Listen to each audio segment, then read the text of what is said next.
So welcome everyone to the third session of our Clearing Open Day. My name is Natalia and I will be your host for this session.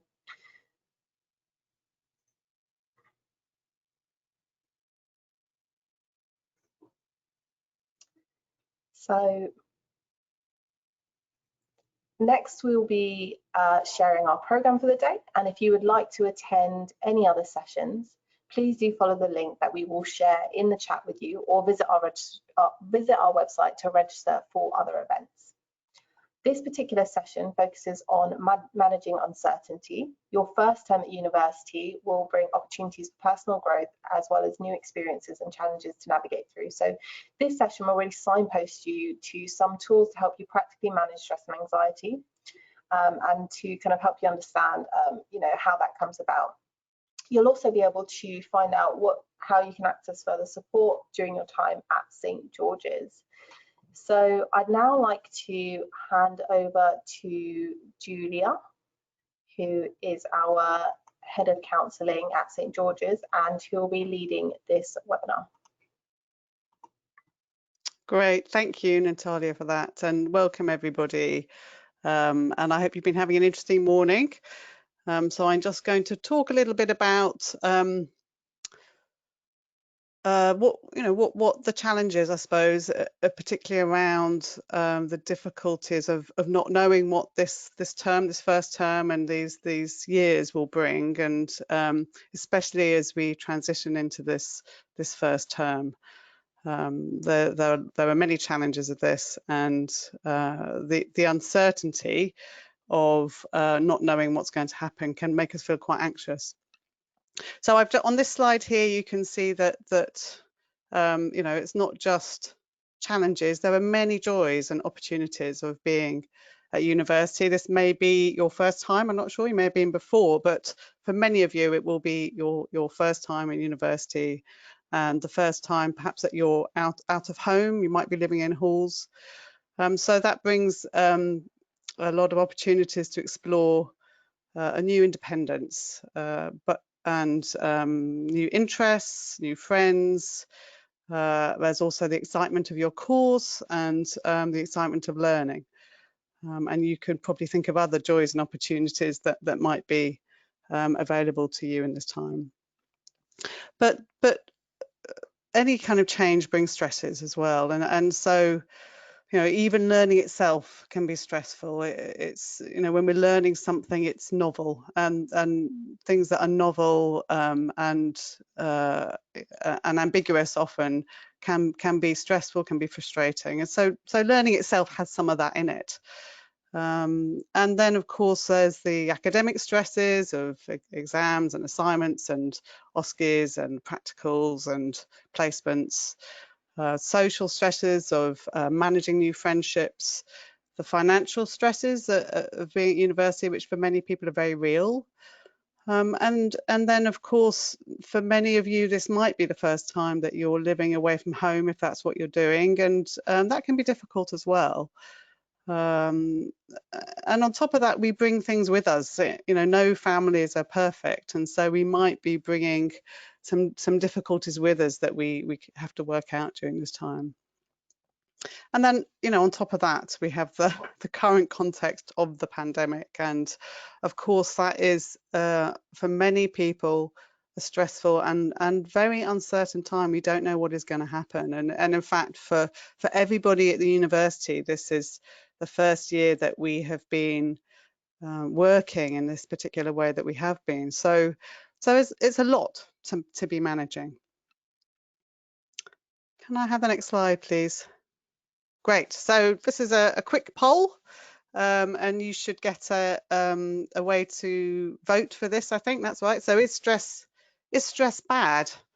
And so just have a think. Whether you think stress is bad, or whether you think it isn't. It's a second option. Whether you think it's both bad and good, or whether you think it's neither. And I can see at the moment that the majority of people are going for one particular option. I'm wondering what everybody else is going to be putting. So yeah, I think most people are voting now, and in fact everybody has gone for both. And that's exactly the right answer. So, you know, stress is not in itself bad, and although we often think of it like that, and I think hopefully the next slide will show us why.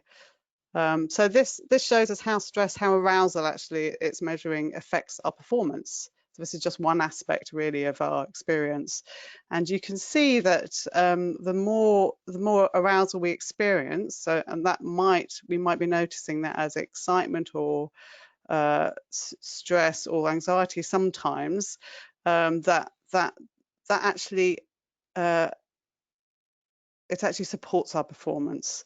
You know, if we don't have any arousal at all, if we're feeling completely kind of calm and unaroused, then we can't really focus even, we can't concentrate. So actually we do need some kind of sympathetic arousal in our system to even to be able to perform, and there's an optimal point of that.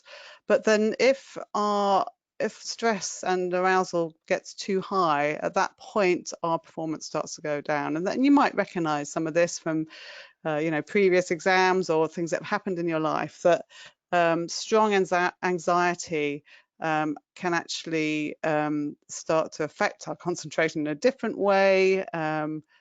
It can keep us awake at night. It can affect our, you know, how we're looking after ourselves, and that can affect our performance.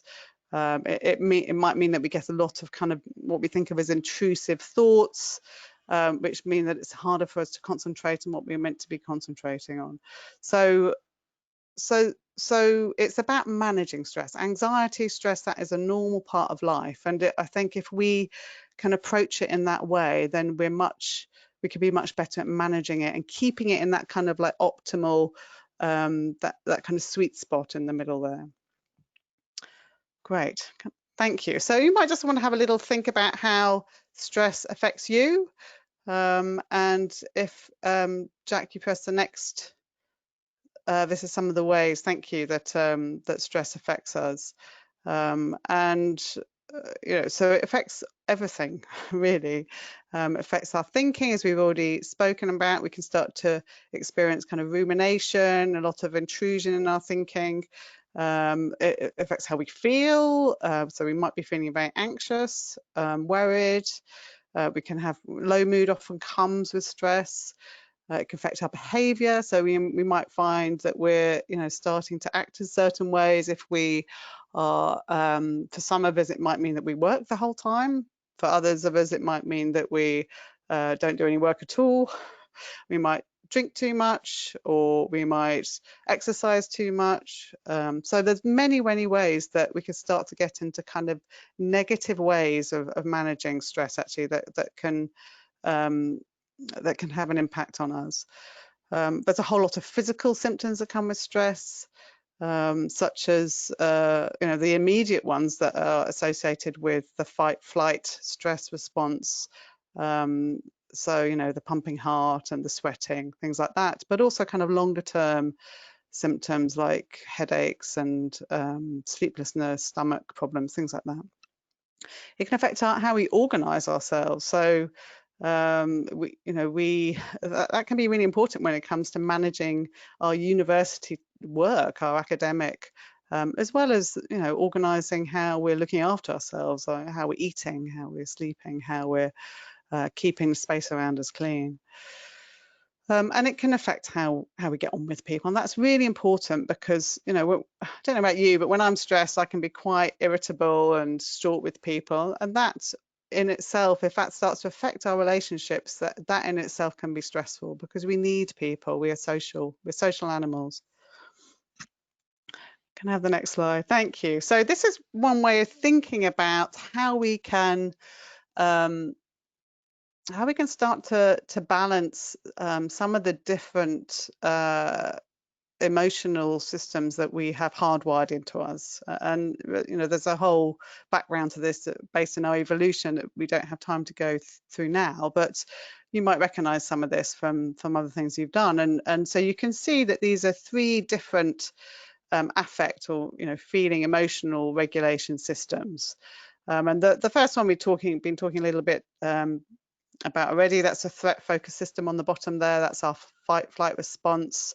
It can be very activating because it's a sympathetic stress response, but also we have freeze as another way of reacting to stress, and that can inhibit us. You know, that's when mice play dead, for example, when the cat's playing with them. So this is an important system. We need to look after ourselves, and that's why it's evolved like that. But it's often, for many of us, set quite high. Anyway, we have a negativity bias in the brain, which means that we're always looking out for threats, and that's because that's important for our survival. But the downside to that is that we can see threat when it's not sometimes there. And if we've experienced trauma or anything like that, then our threat system tends to be turned even higher. You can see in the top there, your left-hand side, I think that there's a drive system. You know, this is the system that's got you to university. This is again, it's an activating system. It involves dopamine. There's a kind of we get a surge of kind of pleasure and satisfaction, that kind of dopamine kind of surge when we feel like we've got something that we want. And so this again is really important. If we didn't have this, we wouldn't get out of bed in the morning.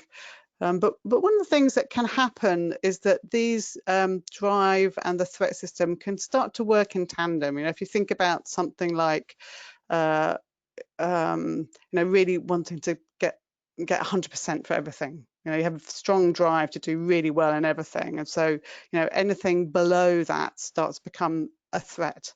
And then those two systems can work together to become really quite out of balance, so that anything that it doesn't seem to be perfect can be really threatening, and then we have that whole kind of stress response.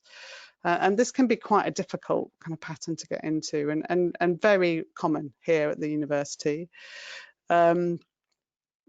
So the other side of that is the content, safe, connected system, and that is you know, the hormone that's involved in that is oxytocin. That's how we feel connected to people. It's involved in breastfeeding, for example, and sex. It's in our kind of bonding relationships. And so this is how we feel belonging, how we feel connected, how we soothe ourselves.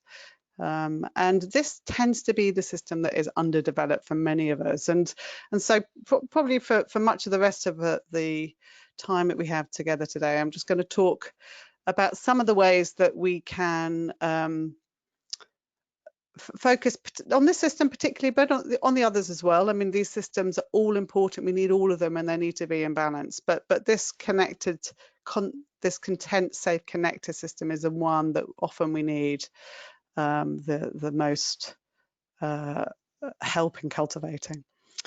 So you might just want to do a quick poll on which system feels most familiar to you. So is it the drive? Is it the threat?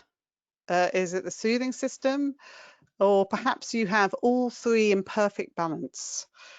So just take a moment just to fill out one of those, and we can see in a minute kind of what you've all been saying. I can see that some of you have voted okay already. Great. And so now, okay, so this is unsurprising, you know, that 100% of people who voted were saying that it felt like the drive system was most familiar to them, and that is, I think, that is very true for many people at the university. You know, it's often it's been a big effort to get into the university. You've had to work very hard.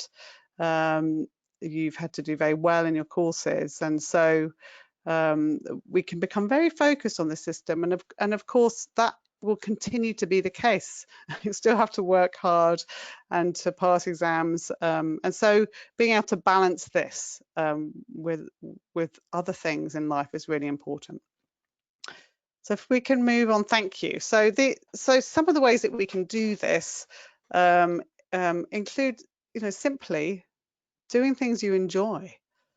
Making time in your days and to do something that feels pleasurable, that feels fun. And it doesn't have to be a big thing.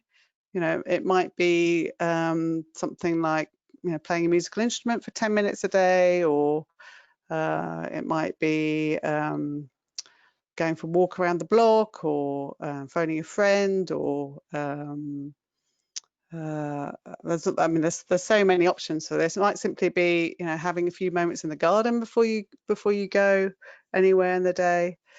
And kind of allied with this is developing the ability to savor the good things in life. You know, because of this negativity bias in our brain, and also the drive, you know, the drive to be going on to the next thing and the next thing and the next thing. You know, often we don't take the time to just sit back and savor the moment.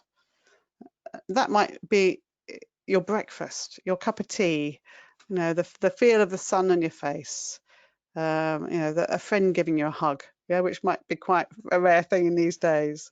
So these things are these things are always available to us, but often we don't really notice them. And I think developing this ability to really notice and to savor the good things, and that often are very small momentary things, is really important to our mental health and well-being. You know, one way of doing this is about getting into our senses. You know, our senses are a way that we experience the world. So whether it's through touch or through taste, through smell, these are ways that not only we're experiencing the world, but when we're really savouring and noticing through the senses, and then we're really in the present moment at that time, rather than what we tend to spend a lot of our time doing, which is either worrying about the future or ruminating about the past. So it's also a way of really bringing ourselves back to the present. I put get into nature. You know, for many people, nature doesn't have to be a camping trip or a long walk at the weekend. It can be simply a walk around the park or sitting on a bench and, you know, listening to the birds. It can be very small, but many people talk about the positive impact that this has on their mental health. A really important thing about transitioning into university is that everything's new, and that will include your routine. And routines are a really helpful way of structuring our working life, our days, so that we can that provides a sense of containment and kind of support. So thinking about routines, I think, as a support is a really helpful way of proceeding, and starting to think, you know, even now perhaps, and certainly in the first few days at university, what your new routine is going to look like, a supportive routine that's going to help you rather than feel persecutory maybe. That's something to really hold in mind, especially in those first few days. Staying in social contact is crucial, particularly at these times of social distancing, particularly when especially if you're going to be away from your family. So finding ways to continue to do this. We know that when people get depressed, for example, social contact is one of the things that tends to go out the window, but actually it's often the very thing that helps people to feel better. Great, can I have the next slide? So you might want to try gratitude practice. This is something that research has shown to be very helpful for our mental well-being, and kind of very simply, that is just, I put a 5-finger practice here. It just means remembering, maybe bringing to mind 5 things at the end of a day that you're grateful for, you appreciate in your life. So this is again is a way of kind of balancing up the negativity and a bias in our brain, where we're always tending to feel like everything is going wrong, or everything's going badly, but actually it might have just been one thing in that day that didn't go exactly how we wanted it to go, but we've forgotten everything else. So really we're wanting to kind of tune the mind into kind of noticing the good things that are there, and again, small and concrete is best. So, you know, remembering maybe somebody bought you a cup of tea in the morning, and how great was that? And so just those small things, opening to those. The next thing I've got up there is a mindfulness practice. So even as you sit here, we could practice this, right? So if you are sitting down, you might just take a moment to feel into the soles of your feet. And as I'm sitting here talking to you, I can just sense kind of the contact of my socks on my feet. I can feel the sensations where my feet are touching the floor and also where they're not touching the floor. I have some tingling in my feet and they feel a little bit warm. So very simple things that can really help to bring us back into the present moment. This is very helpful when we're feeling stressed and anxious, because our mind is often wandering and worrying and ruminating. And so a short mindfulness practice can really bring us back just into the moment and help to ground us. And we do run mindfulness courses at the university, so please get in contact with me if you are interested in that. Sensibly limit exposure to stressful material, social media. If there's another spike in the coronavirus, for example, it's good to be informed, but not spending ages looking and reading about what's happening. What I've got here, the next thing is welcome and expect and accept difficulty and discomfort. Life is not a smooth run. We really do know that. This year has really shown us that. And the more we can accept the ups and the downs of life as part of it, the better we are at managing it somehow. If we're feeling that everything has to be smooth the whole time, then we give ourselves that additional burden of the fact that it shouldn't be like this. Maybe I'm feeling a bit low today, and then I'm thinking, but I shouldn't be feeling low. Why am I feeling low? And that itself is kind of a stressful way of thinking. So expecting difficulty. Attending to your physical health. I won't say much more about that, but that's obviously very important. And getting emotional support sooner rather than later is really crucial.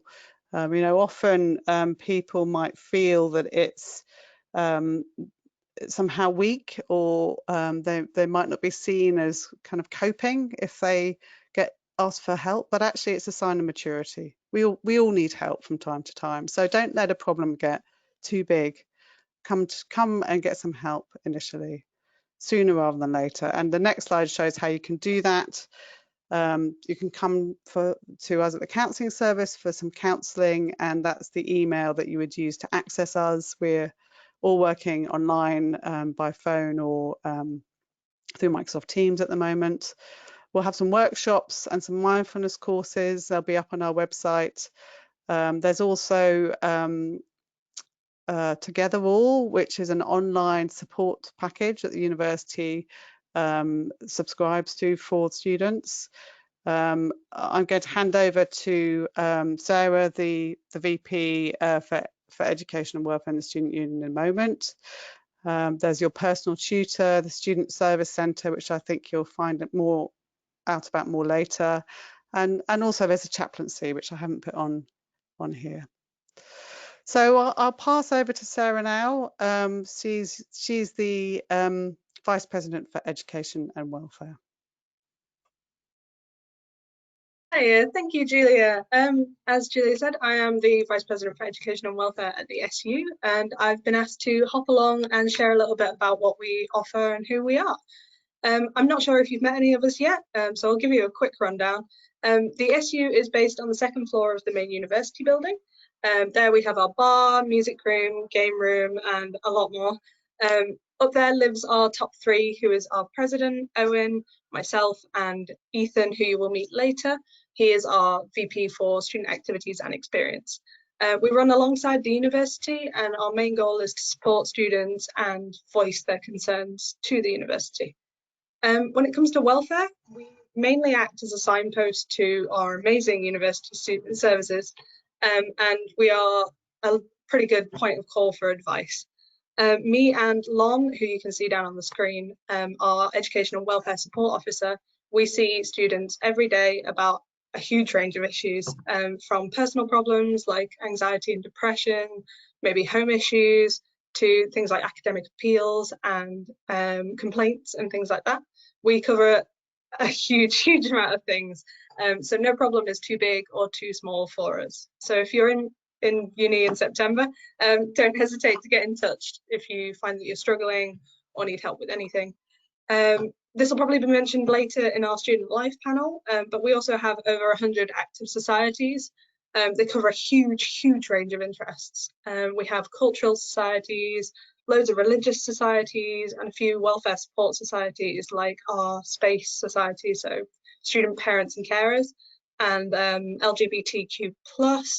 And they're all amazing people to go to if you're looking for others that are like-minded for advice. That was a very quick rundown from me. If you have any other questions, feel free to email my email on the screen, just right there, or pop some questions in the question box. But yeah, I'm sure you're all overflowing with information that we've given you today, so I will leave it at that.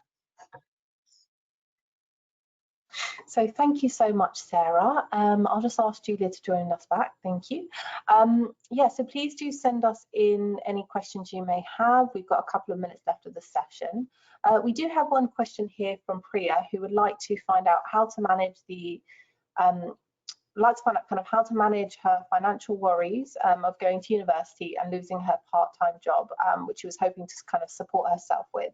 So is there anyone that kind of has a comment they'd like to share about that? I can go ahead, or yeah.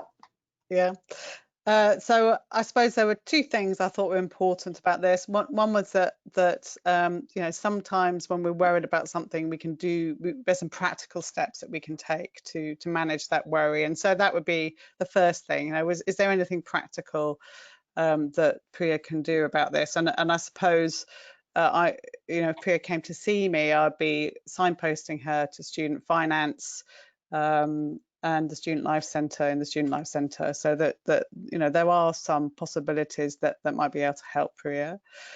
But then there's the other thing about worry, is that we often worry about hypothetical things. You know, we might not be so worried so much about, you know, that will we have food in the fridge for the next couple of days. It might be more about, well, what will happen if, or, you know, what if. And I think it's important to know that they're hypothetical worries, that, you know, we worry about things that most of the time that never happen. And so finding some ways of managing that, and that you know, all the things that I talked about earlier in terms of looking after yourself, finding a balance in your life can help to manage those things. But I think also, you know, that there's some simple things that we can do, like, you know, thinking, well, this is worry. I'm going to think about that, you know, at 8 o'clock tonight. So postponing worry can sometimes be a really helpful kind of technique. But, you know, but what I would say was that if it feels like it's escalating, or it's not getting better, then to get some help, and, you know, come and see us, and we can find some other ways of helping you with that. Amazing. Do you have anything to add, Sarah, briefly? Or 100% agree with Julia. A couple of more practical points. The university offers a load of jobs as well. So there's lots of like ad hoc things. Maybe you'll be an ambassador for your course, or a student ambassador for the entire university. There's lots of really flexible jobs in and around the university. And like Julia said, it's always good to just reach out and talk to someone if you feel like you're struggling. Amazing. Thank you both for kind of coming on and presenting and sharing your areas of work today. I think that's all we have time for in terms of questions. So I'll just kind of close the session by saying that, you know, thank you for joining us for this session. We do have lots of other sessions throughout the day that will, you know, help you to better prepare for your start in September, and to kind of further inform you about St. George's. So please do sign up to those on our website. And thank you for joining us.